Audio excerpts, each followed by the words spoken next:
shores and woodlands of the north, its history of copper mines and iron ore, the Great Lakes fishery. To the farmlands of the southern counties we'll look around, my friend, at all that waits the sportsman in the state of Michigan. And sometimes when the moon brings out the diamonds in the snow, and the stillness of the forest lies encased in Arctic cold, the wind might whisper through the trees, listen if you can, it tells you of their beauty in the state of Michigan. Hi there, come on in. Not only is the Super Bowl behind us for another year, but January is behind us too. It looks like the skiers and snowmobilers are the people having the most fun this winter. The heavy snow, wind, sub-zero temperatures, and now a sloppy thaw in the southern part of the state is testing the enthusiasm of ice fishermen. Rabbit hunting is also tough in the deep snow, and if this winter hangs on, it doesn't bode well for Michigan's deer herd, especially in the Upper Peninsula. Fred will have a story on deer in the winter, and we'll have more, so stay tuned. I'm Zachary Trost with the February 5th, 2004 edition of The Practical Sportsman. Stay tuned. The deep snow in the north has a lot of Upper Peninsula sportsmen worried about the deer. Since the DNR made supplemental winter feeding a crime, hungry deer no longer will find backyard soup kitchens that help them through the winter. Fred did this story 17 years ago, a Practical Sportsman flashback from 1987. Winter in the north is not always kind to the white-tailed deer. Snow covers the ground, makes it difficult to walk, which burns up energy. Snow also covers up much of their food, what little there is once the plants lose their leaves and become dormant. When the snows come, the deer move into yards, which are usually cedar swamps where they find protection from the wind and some food is available. In the little town of Hulbert near Tequamanon Falls, Lloyd Campbell has a small apartment building, the only one in town, and he built a deer viewing room off the downstairs lobby. Each winter, the deer and a local flock of turkeys come from the nearby deer yards and eat the handouts that Lloyd provides. Every day during the middle of the winter, spectators come from miles around to watch the deer. It provides a lot of enjoyment to a lot of people, but it's at the deer's expense. These deer are not seen throughout the rest of the year. Now, they're not tame. We're not looking at tame deer here. These are wild deer. But the reason they come in for food so near people is because they're hungry. The deer you're looking at right now, the ones waiting for Lloyd, aren't just hungry. These are the deer that are literally starving. Now, they're not on their last leg, but they're the ones that are hurting the most. These deer are generally the smaller ones, the young of the year, the fawns, the ones that are run off of the food piles by the bigger deer, the more healthy deer, when they come in to eat. It takes a starving deer to lose fear of man, or of any meat-eating animal. Their quest for survival is so strong, they know if they don't get food soon, their strength, which is already down, will soon be gone. So the weakest deer follow Lloyd the closest, getting the corn before the bigger deer, the bullies of the deer yard, come in to take over. What's the matter with the food, the twigs, and the branches that's growing in the deer yard? Well, research has shown that the protein content in the food that deer find in the winter is down 25 to 40%. That happens as the plants become dormant. So a pound of winter plants doesn't have the protein content that the summer food does. But what makes it even more difficult for deer is the digestibility. In the summer, a deer can digest about 70% of the plant material it eats. In August, the digestibility drops to about 45 or 50%, and by midwinter, it dips to as low as 12%. This means that during yarding, deer digest only a small fraction of what they eat, and the protein content of that small amount is far less than they get when they eat the same plants when they're green. When you come to Wildlife Acres, which is what Lloyd Campbell calls his backyard deer yard, you'll see the deer eating at tabletop level. That's something that these deer don't find in the woods. Most of the food they either have to paw for or reach for. Now, they don't mind reaching for food. In fact, they'll even take it from a bird feeder. For most warm-blooded animals, whether it's turkeys or human beings, our metabolism increases the colder we get. Our bodies speed up, require more food to keep us warm. the way a furnace thermostat reacts to a draft. But not with deer. Their metabolism goes down as the temperature drops below freezing. They move less, they bed down most of the time, they don't move at night. Their feeding is done almost entirely during the day. And during storms, they'll stay in their beds for literally days at a time without looking for food. Did you see what just happened? A deer was literally kicked off its dinner table. A bigger, more aggressive, probably healthier deer wanted it out of the way, wanted to save that food for itself. Now, you don't see a lot of fighting right after the food or the hay and the corn has been put out. Now, they're all busy eating then. But after a while, especially as the corn is eating up, the fighting begins. See the white marks, the scars on that deer's head? Well, that's a buck, and those marks are where its antlers were. It isn't necessarily the bucks that fight, the does do too.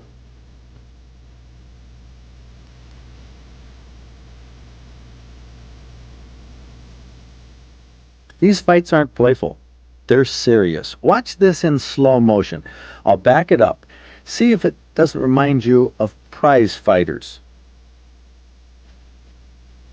They posture, they fake moves, they intimidate. They try to drive each other off by acting tough. And if that doesn't work, the dominant one will strike.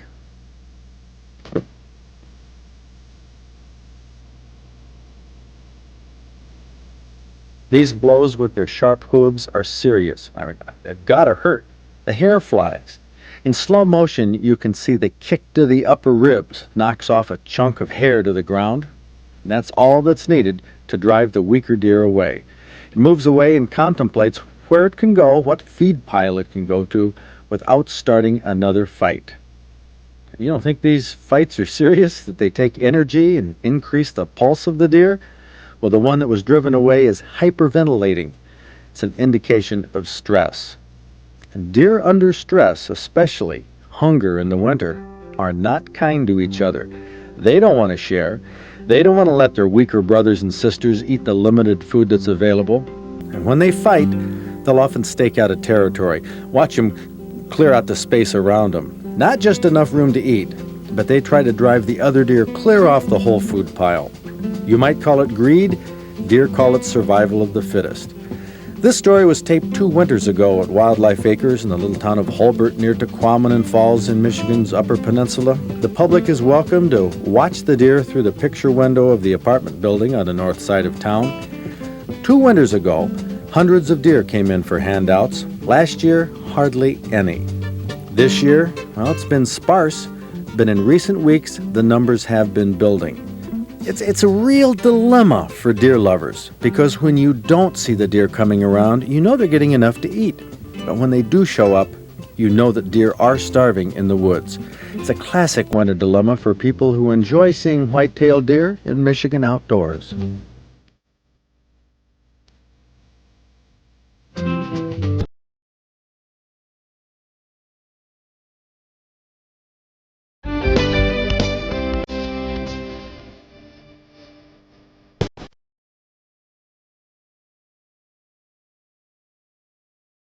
So far, we've featured a variety of counties in the Fish and Game Hall of Fame with names that come from Indian words or French words and even Irish words.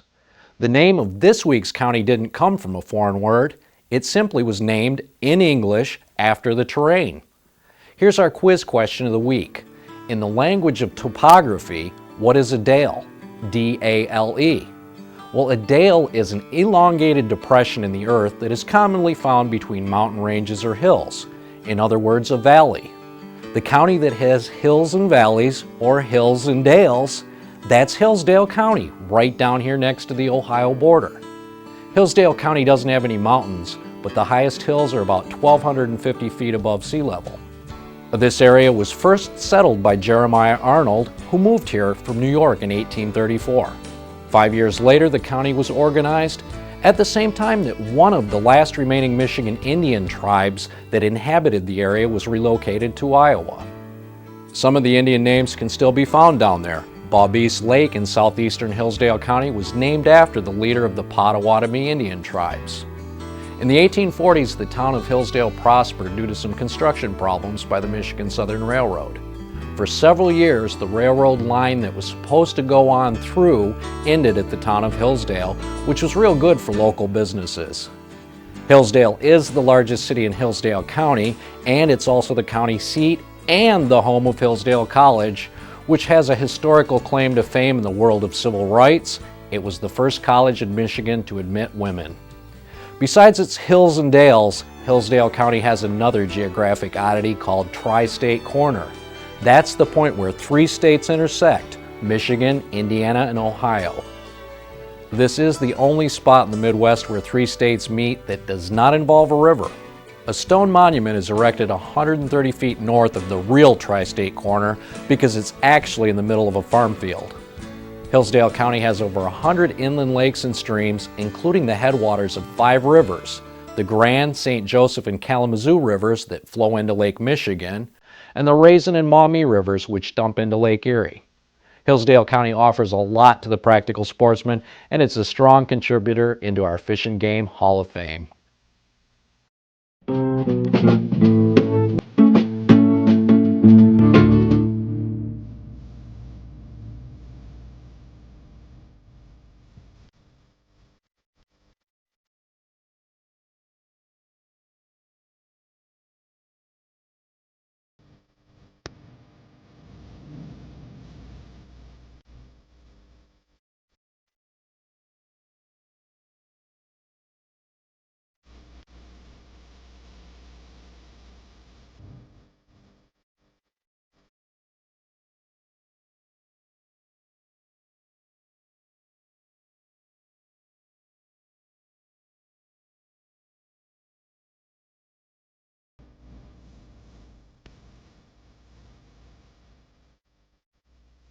On the next Fish and Game Hall of Fame, we're going to feature Alcona County.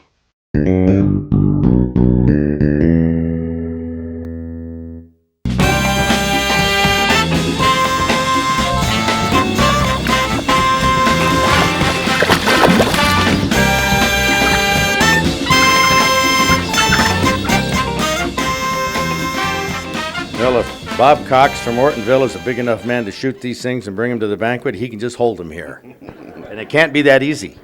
No, it was a good year. So you got both of these gun hunting or bow hunting or what? I got this 10-point opening morning of gun season on public land. And I got this one here December 2nd with my bow on public land. Public land in Oakland County. Public land, yep. Oh, is this one I'm of going the... to say where, though. Oh, yeah, I bet you wouldn't. I happen to know, though, that Bob has a technique that he says is a special technique, and I do believe it works. Yep. I make my mock scrapes like I hunt in Oakland County, but I go into Lapeer County, and I'll take and find a nice scrape with some nice big, thick, hanging branches, and I'll take one of them, put them in a garbage bag while wearing rubber gloves and scoop up a bunch of the soil. And then I'll take them to my area in Oakland County, and I'll use them black little zip strips. And I will find my spot, usually around 20, 30 yards from a scrape that I had found, and tie it to that tree with zip strips, make my mock scrape and add that soil and stuff that I had found from that previous mock scrape from Lapeer County, and touch it up with buck juice that I get from a buddy of mine that hunts. It's called urine. Urine, yep. And I trade him urine from mine. And usually within a couple days of putting it there, they tear up everything around it, and it's a matter of time hunting it.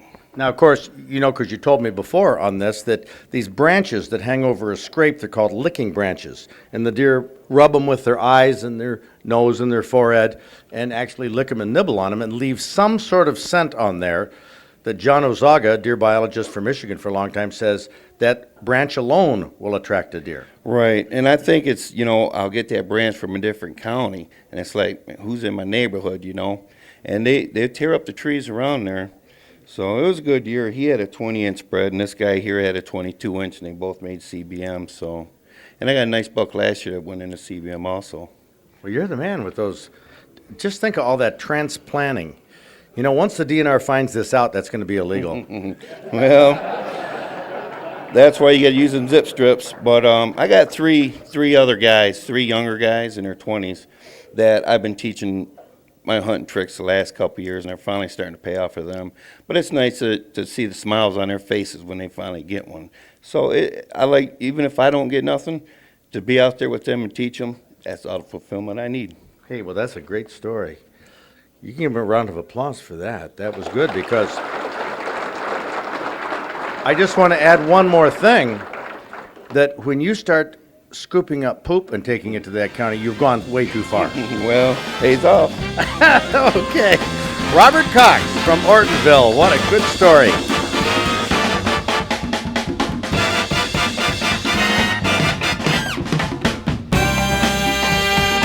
Wally Keeler from Grosse Pointe Woods was fishing a lake up in Ontario, a big lake, Lake Simcoe. A long, huge lake, isn't it? Yes, it is. It's a lot of people I don't think know about it. It's almost as big as our Lake Sinclair, but much deeper. We've been fishing there for several years. We always go there for the big yellow perch, and last time I got the laker instead. I caught it on the typical perch rig, 4-pound test. Overall, to make the long story short, it took an hour and a half to get it in. Holy cow. On that rod there with that lure? Exactly right. And another interesting thing is my auger was 6-inch diameter, and the fish measures 8-inch. So it had to be squeezed through the hole. And how do you do that? Do you grab them by the lip or what? Well, a fishing guide was there to help us out, and that particular winter, the ice was real thick. He had to stick his arm down through the hole into the ice water to maneuver the head up, straight up, and he grabbed it and with the sharp teeth and pulled hard twice to get it through.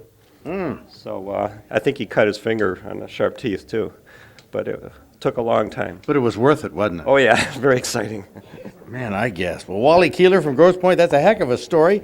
You got the rod and the reel and the lure and the line that caught this whopper, a 22-pound lake trout from Ontario. Congratulations, Wally.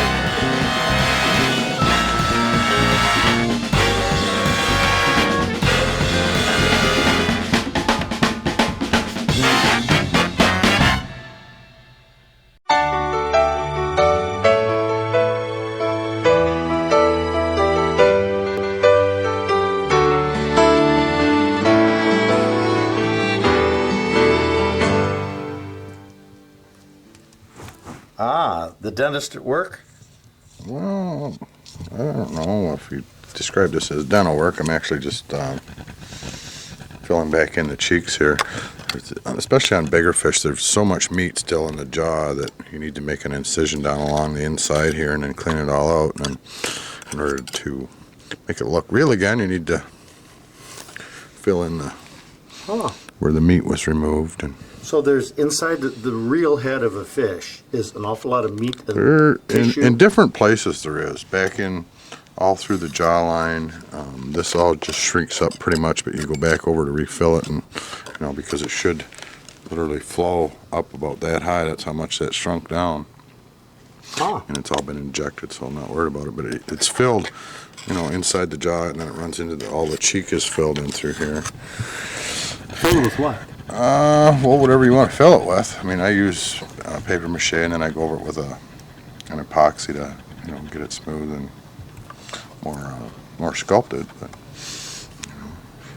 well, that's so somebody didn't want to pay for a whole fish mount. Well, no, but he wanted to have just the musky head. I mean, it used to be really popular 20 years ago, 20 years ago, to just have the head of the fish mounted.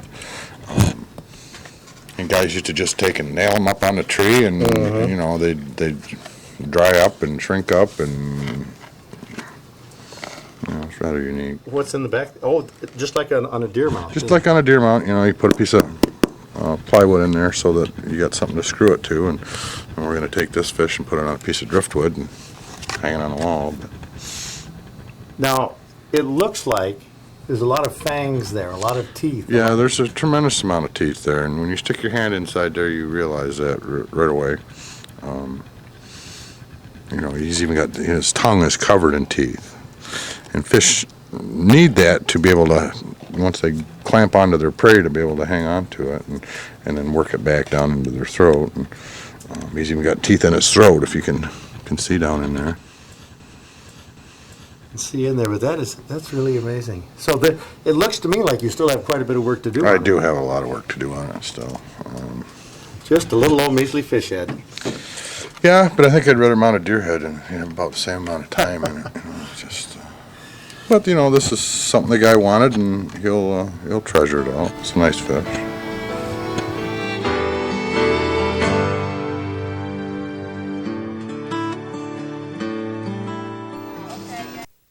Next week, Fred will have a Sportsman in the Law segment that poses the question, if you find hunting or fishing equipment in the field, can you claim it as yours? We'll have viewer comments in the scattered shots, the latest Michigan outdoor news, and a lot more. So get outdoors this weekend and come back and join us right here next week. They know if they don't get food soon, their strength, which is already down, will soon be gone.